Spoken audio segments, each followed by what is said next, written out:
Morning. आज मैं आप लोग के लिए नया टॉपिक लाया हूँ, केमिकल काइनेटिक्स। ठीक है, तो आज हमको पढ़ना है कि केमिकल काइनेटिक्स होता क्या है, रेट ऑफ रिएक्शन क्या होता है और रेट कांस्टेंट क्या होता है। ये सब के बारे में आज हमको पढ़ना है। ठीक है, ये चैप्टर 4 है केमिस्ट्री का, क्लास 12th का। ठीक है, नाम ही है केमिकल काइनेटिक्स करके। तो आज थोड़ा इंट्रोडक्शन ही पढ़ेंगे इसके बारे में। तो देखते हैं कि केमिकल काइनेटिक्स होता क्या है। ब्रांच ऑफ केमिस्ट्री जिसमें हम लोग रेट ऑफ केमिकल रिएक्शंस के बारे में स्टडी करते हैं, या फैक्टर्स जो उसको अफेक्ट करता है रेट ऑफ रिएक्शन को, इसके बारे में पढ़ते हैं। उसको हम लोग बोलते हैं केमिकल काइनेटिक्स। समझ में आ रहा है? दो चीज़ याद रखिए, रेट ऑफ केमिकल रिएक्शन और factor affecting rate of chemical reaction. इसके बारे में जो स्टडी करते हैं हम लोग, उस ब्रांच ऑफ केमिस्ट्री को बोला जाता है केमिकल काइनेटिक्स। ठीक है, डायरेक्ट छोटा आंसर आपको बता रहा हूँ। Branch of chemistry in which we study about the rate of reaction. ठीक है, आगे समझ में? आगे देखिए, तो रिएक्शन रेट्स के बारे में देखते हैं, या फिर डायरेक्ट बोल सकते हैं रेट ऑफ रिएक्शन होता क्या है। तो change in concentration upon time taken, या सीधा बोल सकते हैं rate of change of concentration. ठीक है, तो यहाँ लिखा है, देखो, रेट ऑफ केमिकल रिएक्शन का डेफिनेशन लिखा है यहाँ पर, change in concentration of reactant और प्रोडक्ट विथ टाइम। अब देखो यहाँ पर जो ब्रैकेट में लिखा है, कंसंट्रेशन की ब्रैकेट में लिखा है मोल पर लीटर। तो कंसंट्रेशन को बहुत सारे तरीके से लिखा जाता है। किसी को मोलैरिटी के फॉर्म में लिखा जाएगा, ठीक, किसी को मोल फ्रैक्शन के फॉर्म में लिखा जाएगा। तो यहाँ पर जो है हम लोग कैपिटल एम का यूज़ करेंगे, क्योंकि यहाँ लिखा है मोल पर लीटर, मीन्स वो कैपिटल एम मोलैरिटी के बारे में बता रहा है। ठीक है, तो क्या बोलेंगे, change of concentration of reactant और प्रोडक्ट विद टाइम, इसको बोला जाता है रेट ऑफ रिएक्शन। तो नीचे लिखा हुआ है, देखो, rate of reaction equal to change of concentration, अपने से ऐड कर लेना, ऑफ रिएक्टेंट और प्रोडक्ट अपॉन टाइम टेकन, या चेंज इन टाइम जो लिखना है आप लिख सकते हैं। ठीक है, तो कंसंट्रेशन का चेंज होना टाइम के साथ कहलाता है रेट ऑफ रिएक्शन। अब कंसंट्रेशन किसका है पूछेगा, तो वो रिएक्टेंट का भी हो सकता है और प्रोडक्ट का भी हो सकता है। ठीक है, नेक्स्ट एक एग्जांपल के साथ देखो इसको। मान लो रिएक्टेंट ए से प्रोडक्ट बी बना। ठीक है, तो ए इक्वल टू लिखे है माइनस डेल स्क्वायर ब्रैकेट में ए अपॉन डेल टी।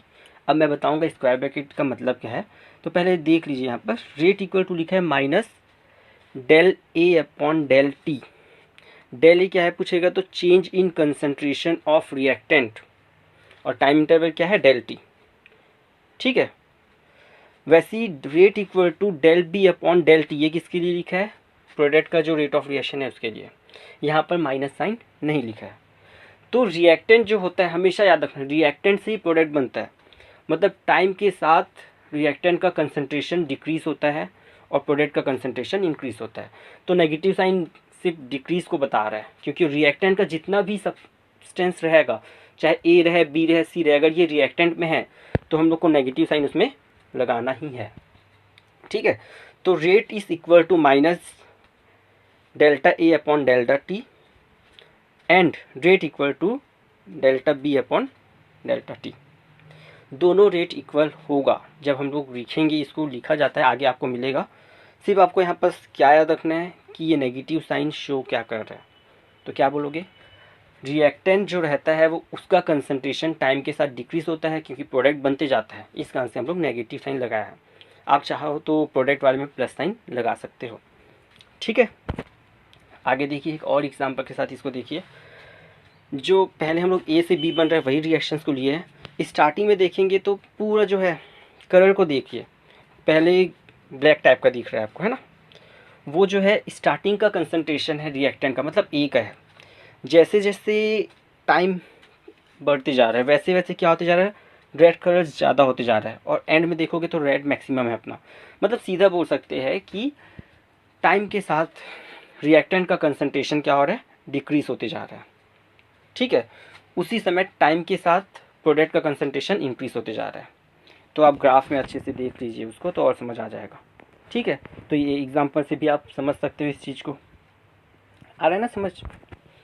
आगे देखिए, जो स्क्वायर ब्रैकेट लिखा है उसका मतलब बताना चाह रहा था मैं आपको। स्क्वायर ब्रैकेट में जैसे यहाँ देखो कि HCl लिखा है, उसको बोला जाता है कंसंट्रेशन ऑफ HCl। मतलब स्क्वायर ब्रैकेट लगाया है मतलब वो कंसंट्रेशन के लिए लगाया जाता है, आपको ये याद रखना है, ठीक है? आया समझ में? तो जैसे अपने पास कोई रिएक्शन है x प्लस वाई से कोई प्रोडक्ट बन रहा है P, तो x plus y to form P, उस समय रेट जो होगा, रेट ऑफ रिएक्शन जो होगा वो डायरेक्टली प्रोपोर्शनल होगा concentration of x into concentration of y। ये मतलब लिखने का तरीका है। अगर x plus y to form product है तो rate is directly proportional to क्या लिखेंगे, concentration of x and concentration of y। मान लो कि मोल्स है, आगे लिखा है 2x 2y, तो उसके लिए आगे और पढ़ेंगे, उसके हिसाब से ऑर्डर ऑफ रिएक्शंस भी अभी डिस्कशन किया जाएगा। तो अभी सिर्फ आपको कैसे लिखा जाता है, जनरल इक्वेशन कैसे लिखा जाता है वो बता रहा हूँ मैं। मान लीजिए कि x प्लस वाई से प्रोडक्ट P बन रहा है, तो रेट ऑफ रिएक्शन का क्या लिखोगे, is directly proportional to concentration of x and concentration of y। मतलब रिएक्टेंट का ही लिखा जाता है, प्रोडक्ट का उसमें मतलब नहीं है आपको उस समय, ठीक है?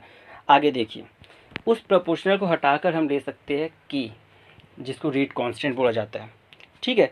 तो रेट इक्वल टू अब क्या हो जाएगा, के concentration of x into concentration of y, ठीक है? के क्या है पूछेगा तो रेट कांस्टेंट है, which depends on temperature. Temperature change होगा तो के का वैल्यू चेंज होगा, ये आप याद रखिए। सेम रिएक्शन है, टेम्परेचर अलग अलग रखेंगे तो के का वैल्यू अलग मिलेगा, ठीक है? तो दो चीज़ याद रखो, पहला चीज़ अलग अलग रिएक्शंस के लिए रेट कांस्टेंट का वैल्यू अलग अलग होगा, प्लस एक ही रिएक्शन है लेकिन टेम्परेचर अगर अलग अलग रखे हैं तो भी क्या होगा, रेट कांस्टेंट का वैल्यू अलग अलग मिलेगा। तो आ गया समझ में? तो रेट कांस्टेंट के बारे में आपको ये पता चला। इसके बाद आपको और पढ़ना रहेगा ऑर्डर ऑफ रिएक्शंस के बारे में पढ़ना है, कि फर्स्ट ऑर्डर ऑफ रिएक्शन होता है, सेकंड ऑर्डर ऑफ रिएक्शन होता है, इस तरीके से।